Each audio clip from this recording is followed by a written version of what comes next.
Hey folks, TJ here. This week's topic is on, internalized transphobia. So I know I'm a couple of days late, but here's my little input into the conversation.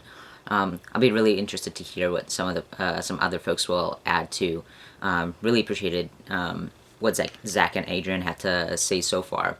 I hadn't really thought about specifically the piece they each touched on about names of trans guys and finding quote-unquote common trans guy names like Caden or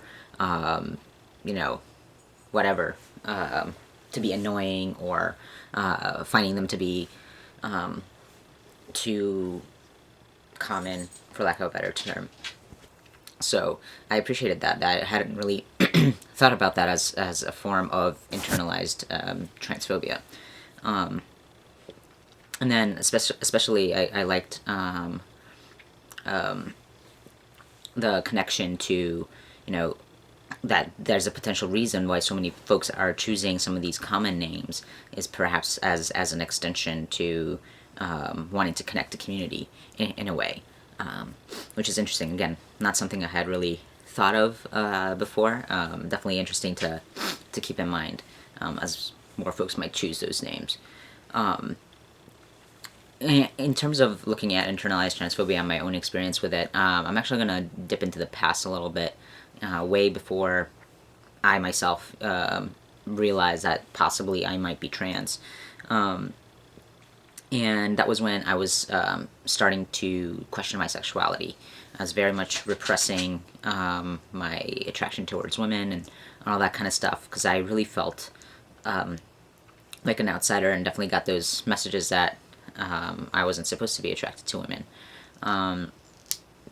So I ended up kind of just holding everything in and having like these internal conversations with myself, of trying to convince myself that that's normal, that that's fine, that I had these attractions and these feelings towards friends of mine that happened to be female.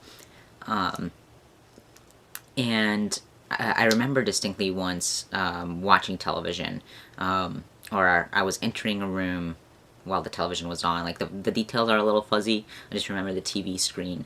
I remember kind of the setup of the living room, and I don't know exactly what context, if this was a show, it was a news piece, or what, but again, just kind of remembering vividly this image of either drag queens or trans women, especially media during this time. This was like mid 90s, when it came to drawing mirroring distinctions between these terms, and using the terms that the people would prefer, the people that they were talking about specifically would prefer to be used about them. It didn't really happen, so who knows how these folks were being described. But I remember very, very, very distinctly thinking to myself, and this was in connection to my feelings about my sexuality at the time, at least I'm not like them. And that's how, in that moment, I just convinced myself that, and was able to affirm my sexual attractions and my sexual feelings, and all those pieces, and finally came to some sort of like internal peace with how I felt about women.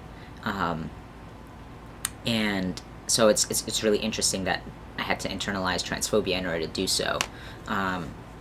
And that bit of memory came back to me much later, when I did start to question my own gender. I started coming out, and I started having these like conversations with myself about, like, I wonder when I had even heard of the term trans before, if I had, and trying to kind of like dig deep, and that memory just kind of like popped into my head. I think it was like an student organization meeting.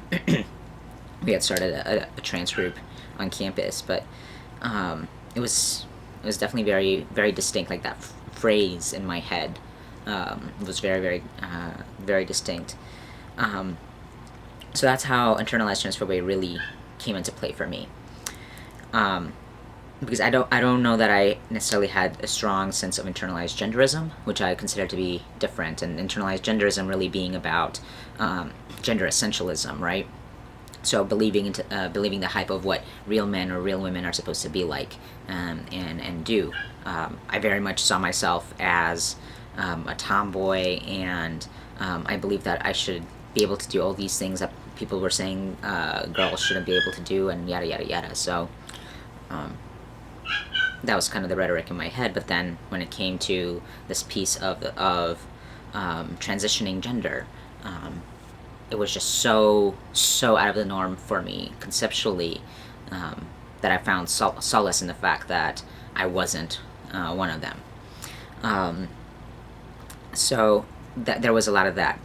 Down the line too, some of the internalized transphobia really also came from wanting to stay in a non-privileged space when it came to gender. Being someone who always identified as feminist, and saw men as the problem instead of patriarchy and the system as the problem, I saw the potential for me to transition as inevitably tied to acquiring a whole lot of privilege that I didn't want, and not wanting to admit to it or be part of the problem, so to speak. It really delayed my own acceptance of my transness.